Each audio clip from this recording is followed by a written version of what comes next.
Olá mais uma vez, mamíferos! Na aula anterior, a gente viu como que o núcleo de uma célula eucarionte está estruturado e como que o material genético contido nele está organizado. Agora chegou o momento da gente ir para um novo nível de entendimento. A pergunta agora é como que a informação contida nesse material genético causa as diferentes características que nós vemos nos diversos seres vivos. Esse processo de expressão da informação do material genético, ele conta com várias etapas e envolve diferentes moléculas. Envolve moléculas de DNA, de RNA e de proteínas. Então, nosso objetivo agora vai ser entender exatamente como que são as etapas desse processo. Entender como acontece a expressão e a transmissão dessas informações, que são informações, que são passadas hereditariamente. Essa figura aqui ajuda a entender como que esses processos estão relacionados.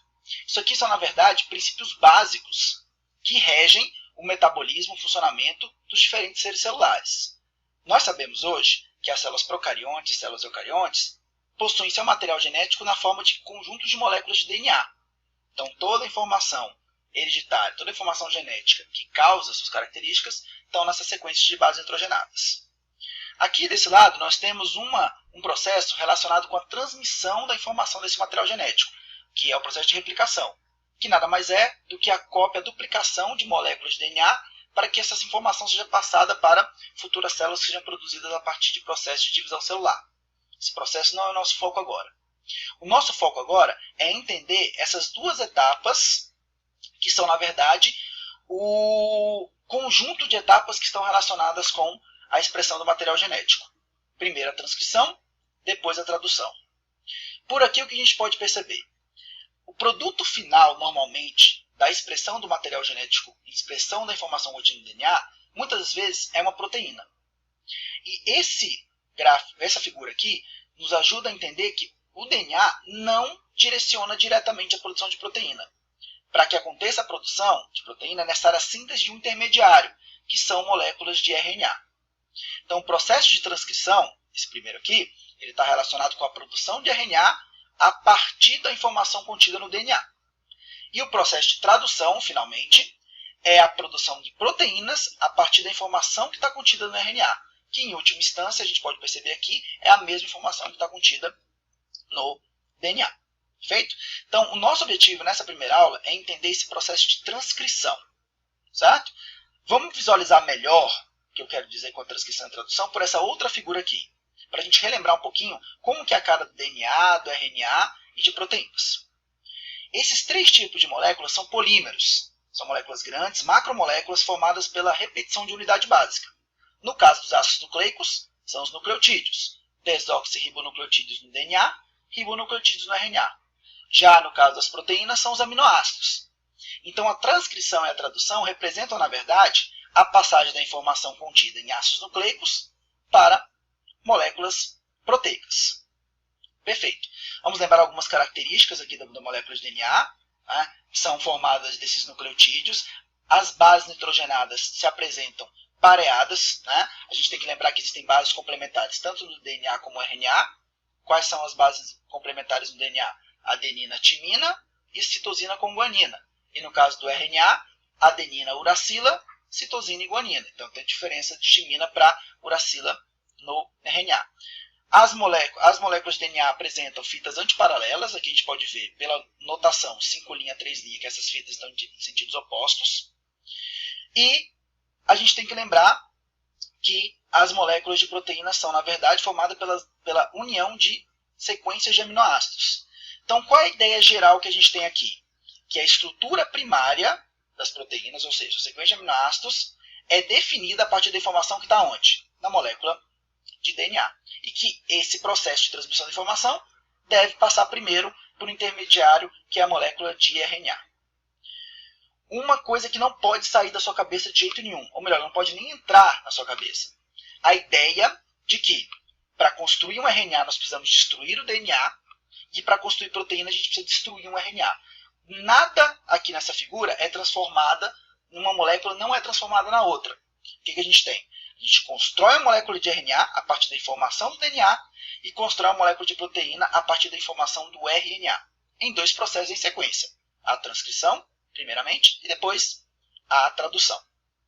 Então, primeiramente, o que a gente vai ver nessa aula? A transcrição, certo? Então, vai ser a síntese de moléculas de RNA. Bom, a transcrição ela envolve algumas etapas básicas, que estão sendo resumidas aqui nessa figura. Vamos entender exatamente quais são os componentes dessa figura para que a gente possa entender o processo melhor. Aqui a gente tem uma molécula de DNA, certo? Em vermelho, e a gente tem aqui em azul a proteína, a enzima, relacionada exatamente com a síntese de moléculas de RNA, ou seja, a transcrição. O nome dessa enzima é RNA polimerase. Tá aí uma palavra que você não pode esquecer. Por quê? Além dela ser realmente o nome da enzima principal desse processo, esse nome ainda dá uma ideia do que ela faz. RNA polimerase sintetiza polímeros de RNA, ou seja, faz moléculas de RNA. Certo? Então, esses são os dois atores aqui principais da nossa história, que é o processo de transcrição.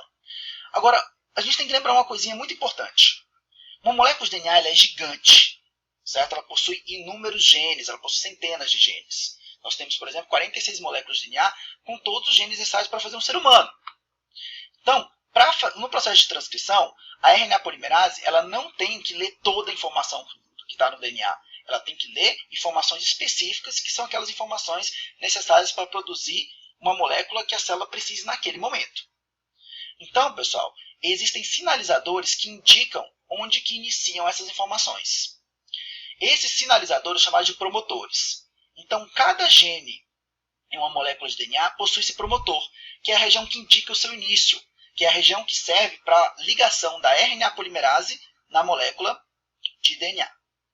Então, para se iniciar o processo de transcrição, depois da ligação da RNA polimerase à molécula de DNA, isso vai contar com a ajuda de várias outras proteínas, que é o que não é um caso da gente comentar, como os chamados fatores de transcrição.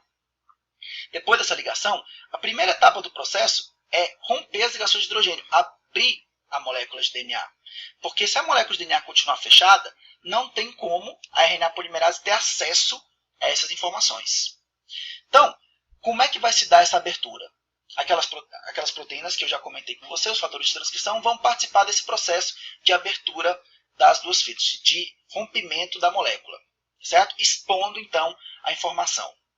Quando a informação é exposta aqui, a RNA polimerase pode, então, começar a síntese de uma molécula de RNA, que aqui está sendo representada por essa fitinha azul. Percebam uma coisa. Primeira coisa, a molécula de RNA polimerase ela vai sintetizar uma nova fita se baseando no quê? Como ela sabe qual é a sequência de nucleotídeos utilizada para a síntese de nova fita de RNA? Ela vai saber se baseando nas bases complementares de ácidos nucleicos. Portanto, pessoal, a sequência de bases nitrogenadas da molécula de RNA vai ser, na verdade, uma sequência de bases complementares à fita de DNA usada como molde. Por exemplo, se aqui a gente tem adenina na fita de DNA, na RNA construído, na molécula de RNA construída, nós teremos o quê? Uracila. Se aqui nós temos citosina na molécula de DNA, na molécula de RNA, guanina. Adenina, uracila, como a gente já disse. Timina, adenina, e por aí vai. Então, se você tem ACG na fita molde do DNA, você vai ter o que na fita de RNA construída? UGC. Perfeito? Então, essa é a primeira coisa. Lembrar que a fita de RNA é construída a partir das bases complementares. Segunda coisa importante. A RNA polimerase ela só constrói fitas de RNA do sentido 5' para o sentido 3'. Para você que não lembra o que é 5', 3', a gente vai dar uma escapadinha aqui para lembrar o que significa 5', 3'. Aqui a gente tem uma molécula de DNA. Duas fitas de nucleotídeo. Essa aqui é a esquerda, essa aqui é a direita. Quando a gente chega mais perto para analisar cada um desses nucleotídeos, a gente percebe que os carbonos da pentose apresentam uma numeração. 1', 2', 3', 4', e 5'. A ligação de nucleotídeos é feita de tal forma que todas as pentoses, podem ver, todos os nucleotídeos eles estão na mesma orientação. Portanto, seguindo essa orientação, em uma das fitas, o último carbono na ponta de uma das fitas será sempre o 5', o último, e na outra ponta será o quê? O 3'. Portanto, nós podemos dizer que essa fita ela está no sentido 5 aqui nessa ponta e 3 nessa ponta. Como a outra fita é antiparalela, vai acontecer o contrário. nessa ponta nós teremos 3, em contraste com a 5 da outra.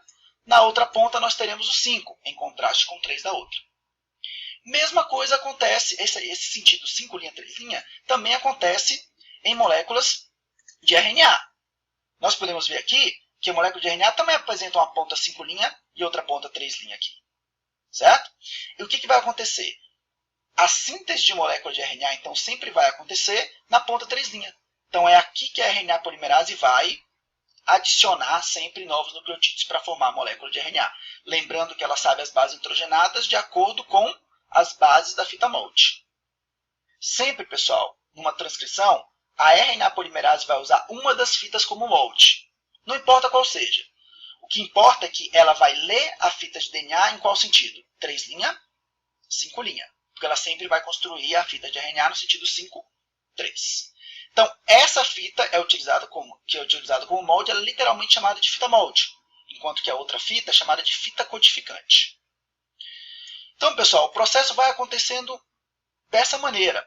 A RNA polimerase vai vai separando as duas fitas de DNA e vai sintetizando a nova molécula de RNA. Até que ela chega num ponto que existe um sinal para indicar que o gene está acabado, que a informação está acabada. Quando ela atinge esse ponto, ela então se desliga da molécula de DNA, liberando a molécula de RNA pronta para o seu uso. Tudo bem? Então, vocês podem ver que é um processo bem simples. Ligação da RNA polimerase, rompimento das ligações entre as fitas, síntese da molécula de RNA, né? E, no final, liberação da molécula de RNA e manutenção da estrutura da dupla hélice da molécula de DNA. Então, percebam que à medida que a RNA polimerase vai andando, a molécula de DNA vai se enrolando novamente, mantendo a estrutura inicial. Não posso danificar a molécula de DNA. Então, gente, se eu pudesse, se eu tivesse que resumir esse processo em alguns pontos, quais seriam eles? Primeiro, a RNA polimerase se liga à molécula de DNA e separa as duas fitas, certo? 2. Apenas uma das fitas do DNA atua como molde para o pareamento de bases complementares, a outra é chamada de fita codificante. 3. Lembrar sempre, a RNA polimerase sintetiza a RNA na direção 5', 3'. Perfeito? Quarto passo, lembrar que à medida que a RNA polimerase se desloca na molécula de DNA, a dupla hélice vai ser novamente formada. Eu tenho que deixar o DNA do mesmo jeito que ele estava antes, quando eu terminar a transcrição. E por fim, quando ela chega no final, ela libera a molécula de RNA pronta, certo? E a molécula de DNA já está novamente do mesmo jeito que ela se encontrava antes, pronta para servir de base, de molde novamente para síntese de outra molécula de RNA. Então, pessoal, a transcrição ela é um processo necessário para a construção de qualquer molécula de RNA. Aí você pergunta, como assim qualquer? Existem vários tipos de RNA diferentes? Sim, existem vários tipos. Quais são os 3 principais tipos que nós precisamos conhecer agora? O RNA mensageiro, o transportador e o ribossômico. Cada um deles vai ter uma função específica na hora da síntese de proteínas. Então, na verdade, a transcrição ela produz produtos que vão ser usados posteriormente na síntese de proteínas. Quais são essas funções? O RNA mensageiro ele carrega informação para produzir uma proteína. Então, nele, na sequência de base desse RNA mensageiro, está as instruções para a estrutura primária de uma proteína. O RNA transportador ele carrega aminoácidos. Então, quando o ribossomo, devemos lembrar, quando o ribossomo faz a síntese de proteínas, ele precisa dos ingredientes para a síntese de proteínas. Quais são eles? Os aminoácidos. Quem carrega os aminoácidos para o ribossomo é o RNA transportador. E quem faz parte da construção do ribossomo, que é um componente básico do ribossomo, é o RNA ribossômico. Então, todo ribossomo ele é associado com, ele na verdade é uma associação entre RNA ribossômico e proteínas.